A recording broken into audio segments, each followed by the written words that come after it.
28 मार्च शुक्रवार के दिन म्यांमार और थाईलैंड समेत कई देश आज भूकंप के झटकों से थर्रा उठे। और म्यांमार के अगर रिक्टर स्केल के पैमाने की बात करें तो ये भूकंप की तीव्रता जो है वो 7.7 थी।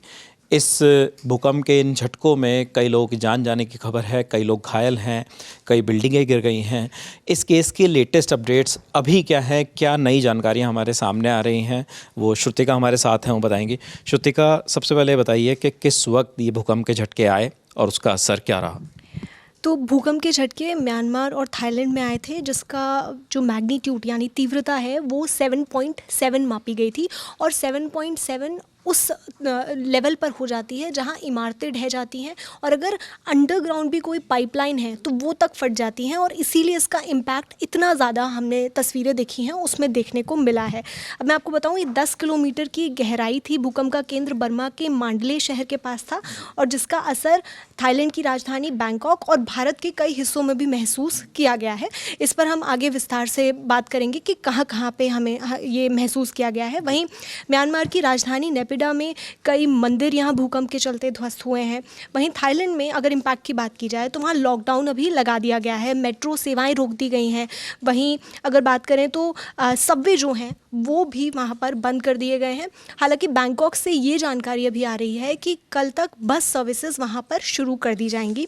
और अगर बात करें रीसेंट अपडेट की, तो बैंकॉक में सैकड़ों लोगों को ये कहा गया है कि आप अपनी बिल्डिंग्स को खाली कर दीजिए, क्योंकि अर्थक्वेक के बाद में उन्हें अनसेफ डिक्लेयर किया जा रहा है, क्योंकि उसका इम्पैक्ट इतना ज़्यादा रहा है।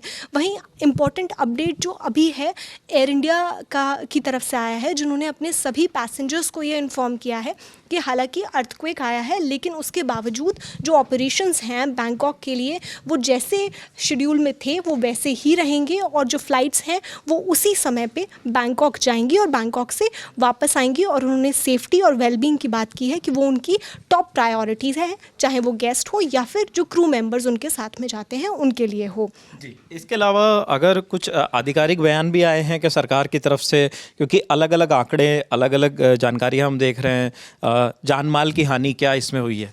देखिए विपिन, क्योंकि जब इस तरीके का कोई भी अर्थक्वेक आता है तो ऐसे में शुरुआती कई तरीके के डेथ टोल्स आते हैं, क्योंकि एक एग्जैक्ट फिगर अभी तक सामने नहीं आया है, और वो वही यहाँ पर भी हमें देखने को मिल रहा है। लेकिन थाई डिफेंस मिनिस्टर की तरफ से कहा गया है कि एक हमने हाई राइज जो अंडर कंस्ट्रक्शन बिल्डिंग थी उसकी तस्वीरें देखी हैं, वो हम अपने दर्शकों को भी दिखा रहे हैं।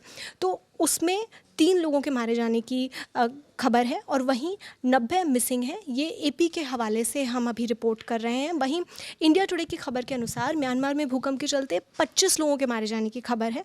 वहीं इंडियन एक्सप्रेस ने 20 लोगों के मारे जाने की जानकारी दी है। वहीं म्यांमार के मांडले में 20 लोगों की मौत हुई है, और तांगाऊ जो जगह है वहाँ पर 5 लोग मारे गए हैं। ये जानकारी इंडिया टुडे के हवाले से है। खुद प्राइम मिनिस्टर जो हैं थाईलैंड के, उनकी तरफ से भी एक बयान जारी किया गया है, तो उन्होंने क्या कुछ कहा है इस पूरे घटनाक्रम के बाद?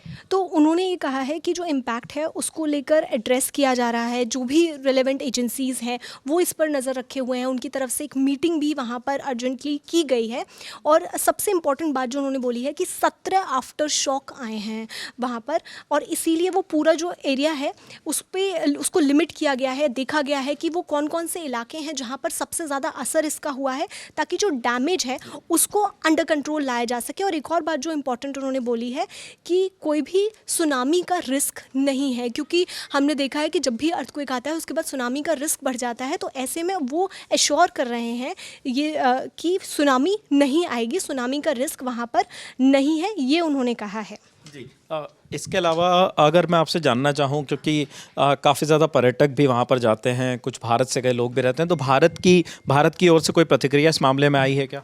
हाँ, तो इंडिया का जो रिस्पांस है वो बहुत ही क्विक रहा है इसमें। उन्होंने भारतीय दूतावास जो है बैंकॉक में, उनकी तरफ से भारतीय नागरिकों के लिए एक इमरजेंसी नंबर, एक आपातकालीन नंबर जारी किया है, वो हम अपनी स्क्रीन्स पर भी दिखा रहे हैं।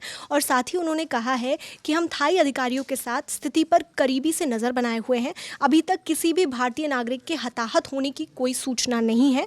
बैंकॉक स्थित भारतीय दूतावास और चियांग माई में वाणिज्य दूतावास के सभी सदस्य सुरक्षित हैं। भारतीय नागरिकों से सतर्क रहने और आवश्यकता पड़ने पर दूतावास से संपर्क करने की अपील की गई है। ये भारत की तरफ से रिस्पांस दिया गया है और साथ ही प्रधानमंत्री नरेंद्र मोदी का भी इस पर ट्वीट आया है, जिनकी तरफ से कहा गया है, उन्होंने एक्स पर पोस्ट करते हुए कहा कि भारत हर संभव मदद के लिए तैयार है और हम सभी की सुरक्षा और भलाई के लिए प्रार्थना करते हैं।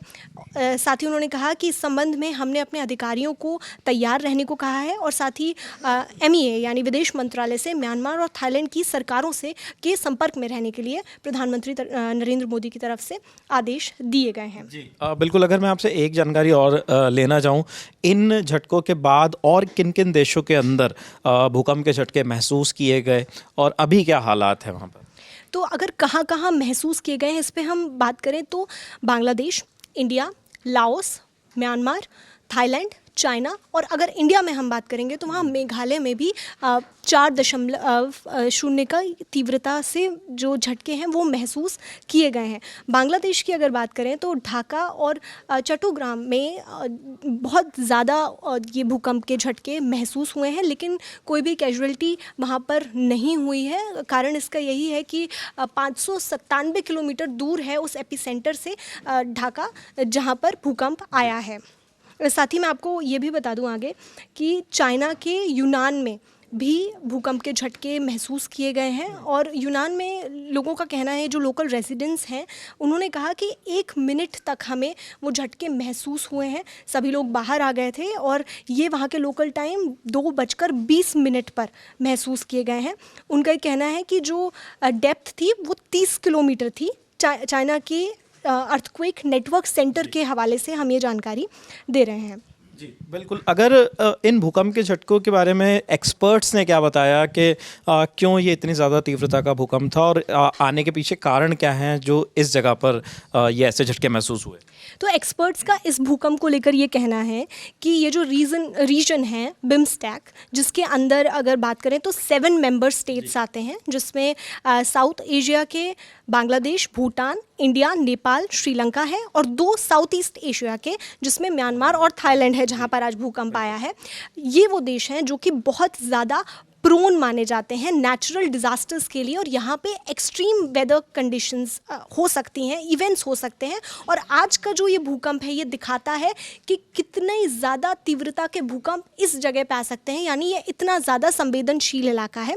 और अगर हम बात करें इंडिया की, इससे रिलेट करते हुए, क्योंकि इसमें इंडिया का भी नाम है और मैं पहले भी बोल रही थी कि मेघालय में भी महसूस किए गए हैं, तो कारण यही है कि हर बार जब भी भूकंप आते हैं तो ये हमें याद दिलाता है कि हम कितने संवेदनशील एरिया में या ज़मीन पर हम खड़े हुए हैं। जो एरिया चाहे दिल्ली, नोएडा का शहरी इलाका हो या फिर हिमालय की ऊंची चोटियां हो या फिर म्यांमार की पहाड़ियां हो, ये सभी क्षेत्र भूकंपीय गतिविधियों के लिए बेहद संवेदनशील हैं। इसके ऊपर जी मैं ये आपसे ये जानना चाहता हूँ कि जो ये छोटे छोटे भूकंप के झटके आते हैं और ये कितने ज़्यादा इम्पॉर्टेंट हो जाते हैं जब ऐसे बड़े झटकों को हम देखते हैं? तो सबसे ज़्यादा इम्पॉर्टेंट, इस पे कई बार हमारी बात हुई है नेशनल सेंटर फॉर सिस्मोलॉजी के डायरेक्टर OP मिश्रा से और आज भी उनका आधिकारिक बयान इस पर आया है। वो हमेशा इस बात को बताते रहे हैं कि इंडिया की अगर बात की जाए या दिल्ली का जो एरिया है या फिर हिमालयन रीजन पूरा होल हम बात करें, तो वहाँ पे जो हल्के भूकंप के झटके आते हैं वो उस टेंशन को रिलीज़ करते हैं जो कि हिमालयन रीजन में बनती है और एक बड़ा भूकंप वहाँ पे उठ सकता है या भूकंप बन सकता है या भूकंप का रूप ले सकता है। तो वो रिलीज़ नहीं हो पाता, अगर टेंशन रिलीज़ नहीं हो पाती है तो वहाँ पर बड़ा भूकंप आ सकता है। और अगर इसी तरीके से, जैसे पिछली बार भी हमने भूकंप महसूस किया था, अगर हल्के झटके महसूस किए जाएं तो बार बार वो टेंशन रिलीज़ होगी और वो ख़तरा कम करता है एक बड़े भूकंप का। क्योंकि हमने देखा कि जिस तरीके से म्यांमार में आया है वो सागाइंग फॉल्ट उस एरिया को कहा जाता है, जिसकी लेंथ 1200 किलोमीटर की है। और उनका ये कहना है कि यहाँ पे पहले भी 7 मैग्नीट्यूड यानी 7 तीव्रता से ज़्यादा के भूकंप आ चुके हैं। ये कोई पहला भूकंप नहीं है जो कि 7 तीव्रता से ज़्यादा का आया हो। वो हाईली सेस्मिक प्रोन जोन में आता है और वहाँ पे सबसे ज़्यादा चांसेस हैं अगर हम बात करें म्यांमार और थाईलैंड की। और यही सिचुएशन इंडिया की भी है, लेकिन इंडिया की सिचुएशन में अभी तक जो बेनिफिट रहा है हम सभी को वो ये है कि हल्के भूकंप के झटके टेंशन को रिलीज़ करते रहे हैं।